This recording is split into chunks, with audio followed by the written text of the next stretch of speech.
Drop some minutes. We are live. All right, so ladies and gentlemen, thank you for being part of tonight's program. This is Scotland People's Parliament, where we have elaborate discussion on burning issues, be it social, political issues, be it economic issues, as they affect the Nigerian people. We'll be having a discussion around that. This is Scotland People's Parliament. I remain your host, Mr. Arthur Christian Ochoa, is known as Due Process. I welcome you to tonight's episode of Scotland People's Parliament. And with me on Zoom are a number of familiar guests who have always been part of this program. Tonight I have Mr. Jobson, NHL from Kwara State. Mr. Jobson, you're welcome to Scotland People's Parliament. Also, I have joining me Franklin. Franklin is joining us, one of the new participants for tonight's program on Scotland People's Parliament. Mr. Franklin, thank you for joining the show, and it's a pleasure to have you on board. I've seen Mr. John Agboni for joining us on the way from Edo State. Mr. John Agboni for Edo State, we are welcome to Scotland People's Parliament. So thank you all for being part of tonight's program. We'll be looking at a number of, headlines that have been chosen for tonight's program. Also, we have a very special episode that will be taking a look at electoral reform. Nigerians have been having conversation around the need for electoral reform after the aftermath of 2023 general election, where it became so obvious that the Nigerian people deserve better hold going forward, because what we have in the 2023 general election is not sustainable. It's not what a country as big as Nigeria, a country as in the size and the magnitude of Nigeria, should sit back and continue to experience. So, in an attempt to have a better election going forward, Nigerians across tribe, across board have been having this conversation around electoral reform. What are those things that the Nigerian people want to see? What are the adjustments? What are the policy? What are the rules that need to be implemented in order to achieve an election that will show or reflect the will of the people without any bias or deliberate attempts to change the people at the polls. These are some of the items we'll be looking at. And I will welcome Mr. Jobson to please read out the headline that we have for tonight. Mr. Jobson, you have the mic. Thank you.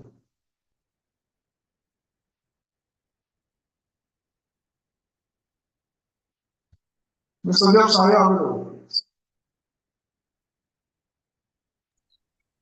On trendy story tonight, we have plane hijacker Kwams gets aviation security ambassadorial appointment, while Kwams 2 gets released after public outcry. On the second trending story tonight, we have Chan Championship. Super Eagles suffer historical defeat 4-0 against Sudanese as Nigeria Gen Z finger nepotism in teams of formation.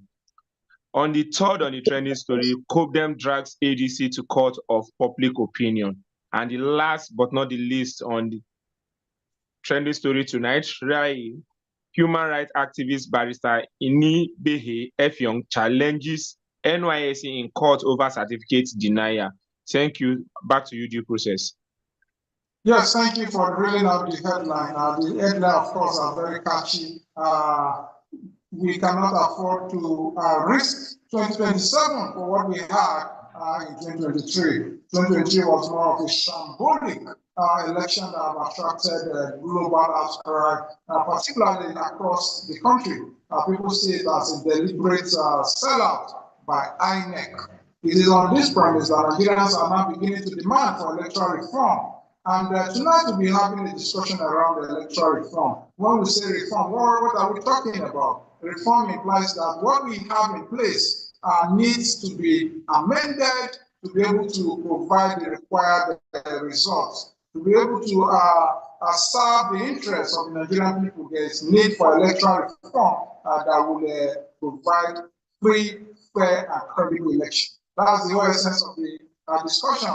Although there have been attempts by the National Assembly to see to electoral reform in some way, but that has not actually reflect the generality of the interests of the Nigerian people, because the aspects that the Nigerian people prefer that there be change have not been actually touched. Nigerians want to see an election that is free, fair, and credible, not just in verbal terms, but in reality.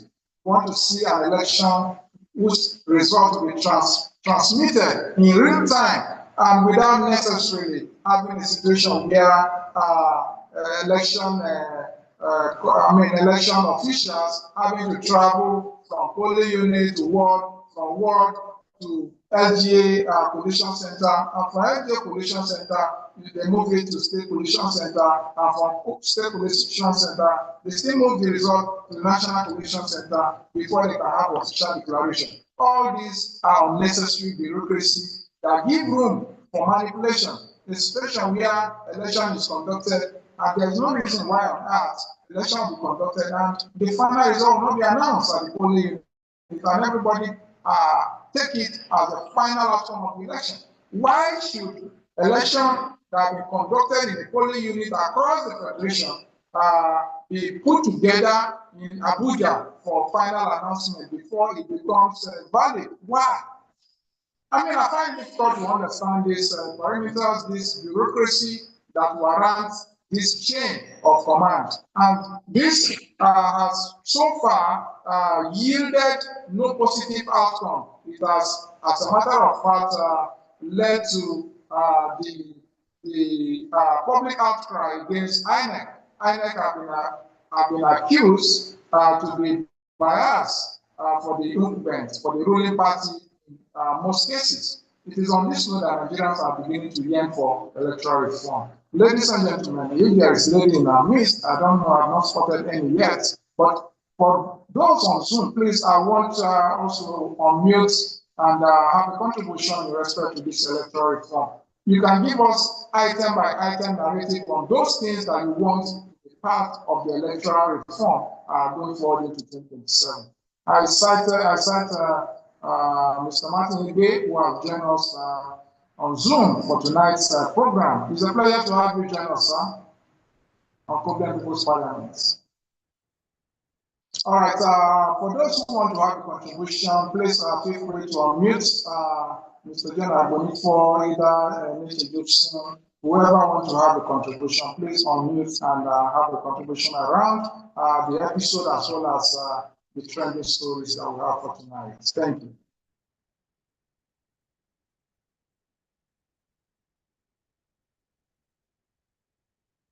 Is anyone available to speak? It's all right, I'll take it further. We have a situation whereby a plane hijacker that can best be termed as terrorism, an act of terrorism, has been rewarded with an ambassadorial role by the federal government of Nigeria. This is shocking. In the history of Nigeria, there has never been a time like this when somebody who is supposed to be behind bars for an act of terrorism is being rewarded with an ambassadorial security of the aviation industry. This is a very, very sad day for Nigeria. In the history of Nigeria, globally, I've never seen yet such thing happen. K1, otherwise known as Kwams 1, deprived a plane from moving as at the time it ought to move on grounds that it was deprived from entering the plane with an alcoholic drink, which he ended up splashing on the pilots. This is an act of terrorism. K1 is ought to be in Kirikiri by now after speedy judgment. But of course, the Nigerian Constitution is designed only for the poor, not for the rich. You could see what happened to K2, Kwams 2. The lady who was accused of using her mobile phone on an aircraft. Many Nigerians have come out to condemn the acts, calling for the arrest and prosecution of the air hostess of Ibom Air, who has provoked this young lady to go into resistance in attempt to disembark from the aircraft. A lady who fights her way to disembark from an aircraft after a completion of her journey is now arrested, speedily prosecuted, and imprisoned until after massive public outcry, the person was being released. The government had no choice because the rate of public outcry on this matter had become so enormous that she has to be released. This is the kind of country we have. Then we had another third series of the Kwams, where a woman insists that all her luggages must follow the plane in which she's on boarding. And as a result, it led to delayance of so many flights, cancellation. The lady I saw in the viral video complaining as to how she's gonna miss her flight to the UK, where she already booked her flight for £2,000, and who's gonna refund her? So delayance or cancellation of a particular flight have multi-dimensional implication on a lot of passengers. And it doesn't speak well of the aviation industry that in the space of a week, the Nigerian aviation sector has recorded 3 scandals in the space of 1 week. That's shame. And as I speak, the culprits has been rewarded with ambassadorial role. Of the security, as sensitive as security of the aviation sector in Nigeria. So going forward, Nigerians are already anticipating that there will be more plane crash in the country. If a musician from one that have no any business with aviation is being rewarded as the ambassador of security of the aviation, it goes a long way to juxtapose a lot of negative impression about this bad government, because the government is not out for the legitimate will of the people. Rather, whatever the people collectively speak against, that is the same thing that the government will go on to execute or prosecute. So please, do I have more contribution in the studio? I don't know if you're having challenge with your network. If you are available to speak, you can just unmute and have your contribution on the matter under discussion. Okay, good evening, Mr. Cock Christian and every other person in the parliament tonight. Please confirm that you can hear me. Yes, loud and clear, Mr. Jonathan. Okay, that's fine. Quite an interesting topic for discussion this night, at least a couple of them, starting from the electoral reform. I want to speak briefly on this. The electoral reform is a non-negotiable aspect going into the elections of 2027. That will not be negotiated. And I had the privilege to listen to the House of Rep member who is chairing the review of the electoral reform. He did confirm that 99% of the demands of Nigerians are sure to be passed into law before 2027, including live transmission of results from the polling unit. I heard him confirm that. So let's wait and see that come to reality. I think the only aspect of the reform that he said that he didn't speak well of, or I think might not, from the way he spoke, might not see the light of the day, is the aspect of who appoints the head of the head of the regulatory body. Yeah, exactly, and the commissioners. So I don't think they are willing to shift that away from the presidency. From the way he spoke clearly. But the others, he did confirm that all of those reviews will be done before 2027. Because clearly, elections are actually won and lost at the polls. That's the simple truth, where the elections take place. What is not achieved there cannot be achieved along the road where you do collation, which is the window from where these manipulations and rigging are usually done. But if you have a situation where these results are transmitted from the polling unit straight to a center where the whole world can see and calculate the results as they are coming in, then Nigerians will begin to have more confidence in the process and be willing to also be part of the process. A lot of the reasons why you have voters apathy today is because people assume and believe that whether you go to vote or you don't go to vote, they will eventually come out with whatever result they want to come out with. And that can be very discouraging, considering the fact that you are going to be under the sun or under the rain throughout the day to exercise your civic right in this direction. So it will be a very welcome development to see all of these reforms come into play and see them implemented going into 2027. It gives a lot more credibility to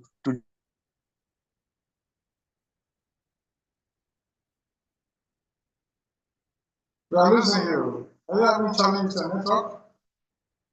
All right, Singh has already given shed more light in respect to electoral reform. What we anticipate is him getting back his network.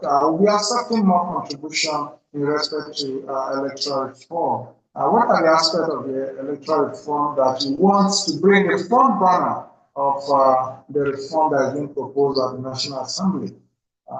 Item by item, he has already highlighted the need for direct upload from the polling units using beavers without having to go to any collation center where the manipulation usually takes place. Mr. Anita Jobson, you want to have a contribution? What are the items you want to see as part of the electoral reform that is being proposed at the National Assembly? I, for one, there is an angle that Nigerians have not actually looked into. Over-militarization of Nigerian election is sickening, is absurd, especially where election is being viewed as if Nigeria is going on a war front is uncalled for.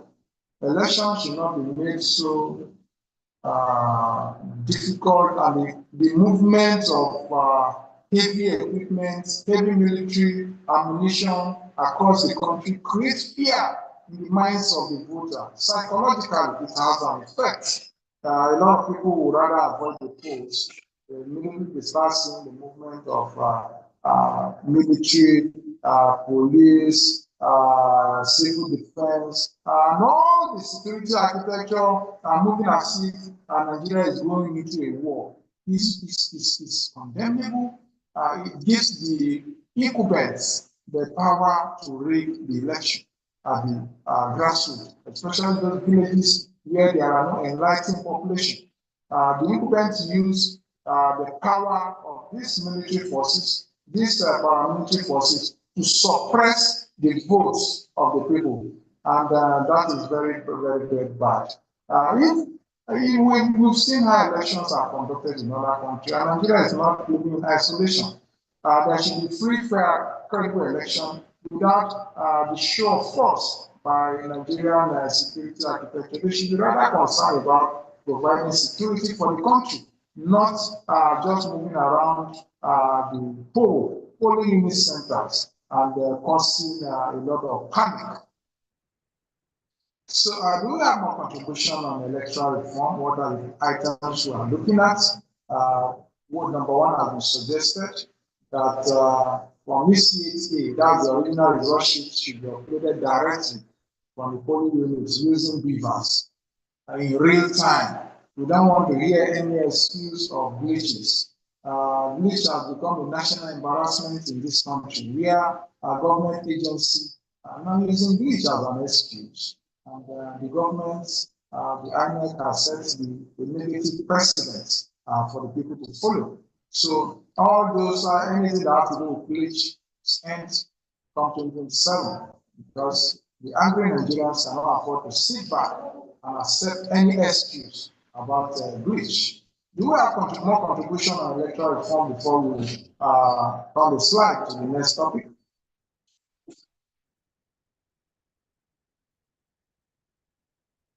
Mr. Uche Martins, your contribution on electoral reform? Yes, first and foremost, let me just observe that this is my first time in joining you in this People's Parliament, and I want to commend your effort in putting it together and being consistent with the activity. Thank you, sir. To me, Nigeria is a very special case. You know, electoral reform, the current assembly can pretend. Sir, are you available to use your video so that you can come into spotlights? Do I have? I don't think I'm in a position to use my video Right, now. Anyway, it's not convenient. It's not convenient for me to put on my video right now. All right, go on, sir. Okay, so but the thing there is the current foundation of Nigerian democracy is very faulty. Going back to that 1999 constitution, as they say, if that constitution is not changed, I don't think any change will ever come to that country. They pretend to Nigerians that they want things to change, but deep in their heart, they don't mean it. I know, like Mr. Bonito just said, that majority of Nigerians want the electoral change. Of course, they know that. So the only way they can buy time is to pretend as if they are going to do electoral reform. They are not going to do it, I promise you. The current Nigerian politicians are a bunch of thieves. That is their name. And they steal to such an extent that they don't even care because they know there's nothing anybody can do to them. Take Mwike, for example. I was watching a video of him 21 years ago as the local government chairperson. I was looking how he looked. With all the lies he tells, nobody's holding him accountable. Now the same Mwike can take billions and billions of naira to repair a building that is in place without any oversight. So that is the major problem Nigeria has. Until they start to look into the corruption in that country, I'm sorry to say Nigeria is not going to go anywhere. And the worst of all is that even the average Nigerian who is thinking of, oh, we love Nigeria to change, it is unfortunate to know that even those ones going from presidents in the last election, those who rode at the back of P2B to become House of Rep, where are they today? They've joined the thieves. Because right from the beginning, they never wanted to change anything. They were just looking for opportunity to get where they want so that they can become like their oppressors. And that is a very dangerous precedent for Nigeria. How they are going to solve that problem, I don't know. But if you ask me, it's only either God will solve it for them or the Nigerian people will solve their problem by themselves. But most of the people I talk to, they say Nigerians are not even ready to solve their own problem by themselves. So long as they have this little window of income, either doing criminality, emboldening the ritualism in the country, or diaspora funding for them, then they're not going to do anything. Because the way they pressure us diasporans to send money to them, I don't think they pressure their political leaders to do that the same thing for them. So, well, we can talk about a reform. Hopefully it will work. But if it's going to even have any effort at all, success in that effort, it has to come from the political opposition.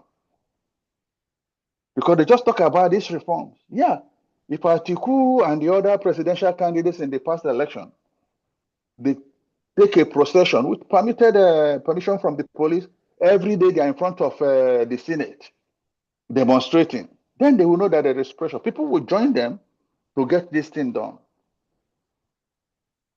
But in my own view, they're just deceiving Nigerians. That's all.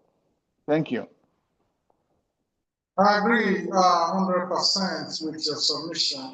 Previously on this program, we've advocated, as a matter of fact, I even raised the ladder, the hammer on the obedient movement that it has no leader currently. Why? Because we want to see the leader who puts his foot on the ground and leading from the front. We want to see a movement. Movement is a very, very huge one. You cannot have this bunch of organic followers and allow yourself to be messed up by the government, who even go ahead to attack your property, not once, not twice, and often pay jobless influencers to come on air and make negative comments about you every now and then. But if the movement have been is designed in such a way that the followers have been radicalized to the core, that the mandate is simple, is straight, and it has to be achieved going forward. Then the government of the day will take us serious. Bola Tinubu, the only language you understand is radical movement. The moment the movement becomes a gentleman movement, he knows he can always have his way. And that's why we are calling that going forward into 2027, there has to be holistic radicalization of the obedient movement to achieve results. Because if that is not done, these guys understand that at the end of the day, he who loves the rule of law will always want to go to the rule of law, try to approach the court and all that. We all know that there is no court in the land to listen or entertain any legality matter. And the obedience hold the notion that there will be no any court case going into 2027. As a matter of fact, some have already raised the mantra of rig and die. So these are some of the interests that we will be looking up to going into 2027. Mr. John, I'm going for your back. Would you want to have complete your thoughts on what we are discussing before network lockdown? Mr. John, I'm going for. Probably still struggling with his network. So we have a couple of other yes, Mr. Akko. Yes, Mr. Akko, I'm trying to get connected. Yes, so stop. If you can hear me, please. I didn't even know that I was thrown out by network. I was just talking. Have I moved to the issue of rain before I was cut off? No. You haven't. Okay. So in conclusion, I was just saying the reforms will be a very good idea, because the truth is that elections are won and lost at the polling unit. But again, you see the situation that the authorities have put themselves, just like Oga Martins has speculated now, that all the actions are all the seats. Now, this is simply because of previous experiences. You see, everybody has lost faith. So I think we'll be looking at to see that this does not turn out exactly as predicted, because it is the same thing that has gone wrong with our electoral process. Because people have that belief that whether they come out or they don't come out, it's all going to come down to nonsense. And you imagine somebody comes out of his house from morning till night, under the sun, under the rain, or imagine others that are not able to come. For instance, those in diaspora, they spend so much money to see how they can support the process, support the elections, support logistics. At the end of the day, some criminals and group of people will just write the result to their favor. So if we can have the promulgation of this electoral reform before the 2027 elections, it will be to go a long way to encourage so many people to participate in the election, directly and indirectly. You can see what happened in 2023 because people tend to believe that it was going to be a new dawn. You saw how everybody was involved. Even our diaspora brothers and sisters, they were even more involved than those on ground. So we need to be able to. There are cases of diasporas who traveled down to Africa, I mean to Nigeria, to come and have their votes. Exactly. The polling unit where I voted, there was a particular guy that came from Germany. That guy was not eligible to vote, but the guy took care of all the activities that happened there that in terms of entertainment, and even went on to pay people's transportation. The guy spent what the guy spent there that they cannot be quantified. That was because the guy believed that it was going to be a re-election and a transparent election. But at the end of the day, this is aside of his flight tickets money. You understand what I'm saying? So at the end of the day, with the kind of results, with the way the result was manipulated, do you still see somebody like that wanting to be interested in the process any longer? The answer is no. Because the man cannot wake up and begin to waste his hard-earned money for nothing that do not yield any results. So we were hoping and looking forward to the authorities proving us wrong this time around and letting us have the right reforms in place so that citizens can take them more seriously and be able to elect for themselves the desired leader, the leader they desire to govern them in the right direction. I think that's so much for electoral reform. And I was just saying that on number 4, on the rail issue, that I was not disappointed when, at the end of the day, I saw that she was denied her certificate. I was really not disappointed because I thought it was going to come to that, knowing just like we are trying to project what will happen before 2027 on this reform. In the same vein, I projected that at the end of the day, they are going to make life difficult for this NYC girl who came out to just say something that was ordinarily the truth. Standard of living too high for her to cope with. Don't forget that was the very first time this girl was leaving home. She has been under the umbrella of her parents before now. The very first time she was leaving home and having to cater for herself. And she cried out that it is unbearable and impossible. Is that supposed to be a crime? This is something that people are going through on a daily basis. A young lady who is just beginning to experience it and they say, is this what people have been saying? Is this what my father has been going through? This is it terrible. That has not become an offense. Now, I was listening to a news item where government was trying to defend the withholding of her certificate. And the reason was that she did not come to the parade ground on the passing that day. Is that supposed to be a reason for not giving somebody a certificate? So if on that day that you are supposed to pass out, you now fall ill, you are now rushed to the hospital. So by the time you come back, you will not be given your certificate because you did not come to the parade ground on that day. It doesn't make any sense. What should be the criteria for not giving a certificate is if you have committed any offense during your youth service, or if you did not meet up with the terms of the youth service, or if you did not carry out the youth service, not that you did not come to the parade ground, and so your certificate is returned. Where is that done? So it goes to show you how very small-minded and myopic the government operators are. For you to want to punish a small innocent girl that can only be equated with your own child or grandchild at best, doesn't make any sense. It doesn't make any practical sense. And these are the people that you are saying now and then that are the leaders of tomorrow. So what kind of encouragement are you giving at this level? So to even speak out is a crime in this country. So these are the kind of things that we see on a daily basis. Mr. Ako, I think I want to leave it here for the moment for others to contribute. Thank you. Yes, thank you. You've touched a number of those topics that we have for tonight. And the other one that you are going to touch, let me still have a conversation around it. ADC of abuse trust that Kobia reposed on her. Kobia mobilized members across the country, bought over 30,000 cards distributed nationwide, set up structures for ADC, Directorate of Mobilization, civil societies, and progressive engagement. After Kobia entered a strategic alliance with the ADC on the 31st of January 2025.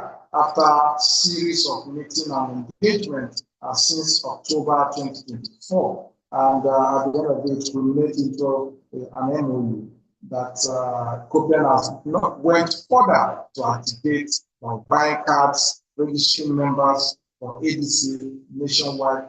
The Copeland went as far as renting offices for ADC in some states. And you can imagine the financial difficulty, the financial responsibility that Copeland has put herself into by mobilizing members across the world to engage in ADC activities. And at the end of the day, ADC find it convenient to appoint 51 NEC NWC members without looking the way of Copeland to even have a single or two representation, despite having an MOU that stated clearly that Copeland must be given 5 elective executive representative from national down to world. Yet, when the former national chairman was queried, why has Copeland been sidelined in the scheme of things in the ADC? His response, go to hell. He has requested that Copeland can go to hell. It's embarrassing that ADC have failed herself, failed the trust that Copeland has imposed on ADC, and as well as showed a red flag that should Nigerians, the masses, believe whatever sweet promises they are making today, it shows that they will not keep those promises after they emerge victorious. Because where were the Dino Melai that are not making all the deadline? The Erufai, the Atiku, and all his cronies, where were they when Copeland was building the ADC, creating all the goodwill for the ADC? Where were they? But today they came into the party, they bamboozled everybody and suppressed Copeland, relegated Copeland to the backdrop and took over the party. So it is on this backdrop that Copeland has dragged ADC to public opinion, seeking justice. It comes in phases, and the next phase will be brutal if Copeland is not given the right audience. Copeland might end up in court. That will crumble the entire coalition efforts that are being put in place. We don't pray that that happens, but if that's the only option, Copeland will end up triggering that option, because justice anywhere is justice everywhere. And Nigerians across the country have, given their time, their energy, their resources to see that Nigeria is able to have a formidable opposition in ADC. Look at where we are today. Every hope has been dashed by the acts of ADC leadership that refused to acknowledge Copeland as a coalition partner in the race. I don't know, do we have contribution on this matter and others that have been so discussed before we draw the curtain for the day? Mr. Christian, I think this is a topic that is of very high importance, to me personally, because I was involved in that negotiation with Mr. Mosu, and I had the privilege of talking with him severally on this issue. I'm going to use this opportunity to probably tell the public the discussion I had with him. I told him, yes, you are going into a coalition or preparing to have the coalition come to your party. Before you do that, make sure your party is in order. Because at that point in time, he had already given Copeland the assurance that if they help him build a proper structure that will be beneficial to his party in that coalition, which we agreed. We spent money, we spent time, we spent resources, both human and financial, to assist Mr. Mosu to build up the structure of that party so that it becomes attractive to the coalition. He went ahead, signed an MOU with Cobden, made promises that now he doesn't want to keep. In my personal conversation with him, I told him, I said, look, you have held this party together for 20 years.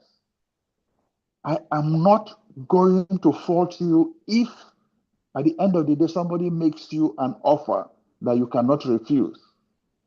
But bear certain things in mind, that as it stands today, the constitution of your party is identical to the constitution of the Labour Party. And make sure you do not make all the mistakes the Labour Party made. Because if you do so, you will end up like Labour Party. And I think he is heading in that direction right now. And it goes back to what I've said about Nigerians. We are one of the most selfish people in this world, Nigerians. They do not tell you what is in their head. Everything that comes out of their mouth is a lie. Until you catch them in that lie, and then they start to say, oh, I'm sorry. No. Most who made that promise, he cannot deny in several meetings. Cobden at the ADC office arranged several press conferences on this mobilization issue. So it's not going to say it's new. They are all out there in the public. The last blow that broke the camel's back for me was inviting over 30 state chairmen of Cobden to Abuja just to become and BOTs equally attended. Yeah, to become seat fillers, just to make it look like ADC has a formidable crowd. Then he got there, made them look stupid, and they are all mad and angry with him. Well, I'm going to put what I told to him. The last statement I sent to him in WhatsApp, I said, it is unfortunate you have sold your party to the wrong people, and Nigeria and Nigerians will be worse off of it. But he doesn't care. He says, I misunderstand everything. No, nobody misunderstood everything. My own personal conclusion now is Mr. Nwosu never presented Cobden to the coalition. He never talked to the coalition about all the efforts that Cobden made to make his party, attractive for that coalition to come into. He just went there like a selfish Nigerian, that all he was thinking about is himself. And I can prove that to him. There's no way he can explain all that mistake he made. Cobden, BOT, went to London to see him. He made all sorts of promises, and none of them he has kept. Now he has said they should go to hell. Yeah, because that's Nigeria for you. You take him to court, the justices will come to court with 3 or 2 judgments, and all of them backed up by perfect, solid judicial precedents. 2 of them, for and against. The highest bidder takes it all. I know they paid him billions, he cannot deny that. But all I'm telling him now for Nigerians to hear, that I promise him he's going to fail. Himself and his coalition will fail woefully. All that money they think they are gathering and spending. And to Nigerians themselves, that the universe never forgets. It's either going to come to you, or it's going to come to your children, or it's going to come to your children's children. But the universe never forgets. You can call it whatever you like. You can call it God, you can call it Allah, you can call it Buddha, whatever you want to call the universe. But he never forgets. But Nigerians, we always think we can get away with everything. Thank you.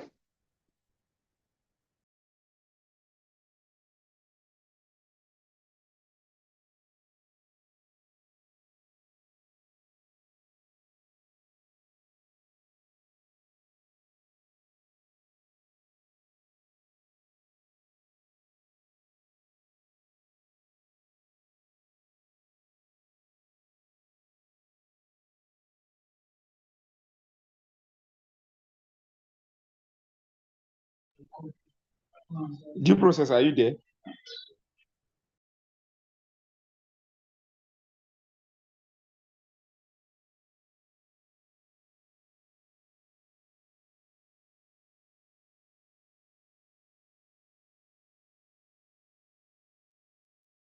Mr. Joe, due process is no longer here. I think it's off. Please just conclude. Just conclude so that we can shut down.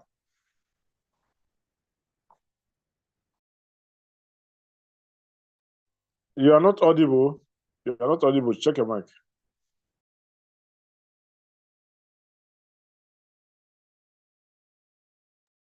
Okay, due process, are you back? All. It's nice we have this episode tonight, and it's very, very interesting. And I must commend you all. You have spoken well, as far as I'm concerned. Just that some of the topic we have not treated them all. We left some, and which we need to let our viewers all over the world to know that we are so disappointed in the issue of the Chan Eagles, how the team in general were managed and how they fall out of this tournament just like that. It's very, very shameful. And it's on shameful things for Nigeria to be eliminated by Sudanese club, Sudanese team. As far as I'm concerned, it's totally unacceptable. And it's very, very unfortunate for a large country like this, like Nigeria, for a small country like Sudanese to come to the competition and trash us with a 4-0. That shows how our Nigeria Premier League is being awful. That shows our Premier League is not of standard up till now. And the players we are getting from this league, they are not of the standard as far as I'm concerned. Because if you check the list, the lineup yesterday, it's very, very obvious that a set of players from a team, Remo Stars, all full the squad. And that shows that Nigeria needs to league in the local development of next edition. I'd like to say thank you.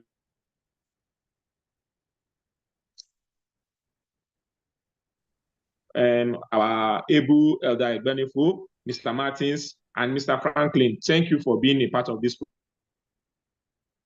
program once again. You have a lovely, wonderful night rest. I remain yours, Uchola Eneshi Joe. I say bye-bye to you once again. Thank you. Thank you for holding forth till come your way Due tomorrow. Process, you are back. Yeah, till I come your way tomorrow. I got locked off at some point.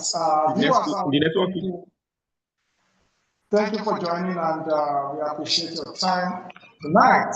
To come your way tomorrow, same time, same YouTube channel. I remember Mr. Apple Christian, chair, otherwise known as Deep Process. Thank you, Mr. Martins, for joining us, Mr. Bonifo, and of course, Mr. Jobson and Franklin, who have all joined us, and several others who have joined tonight's discussion.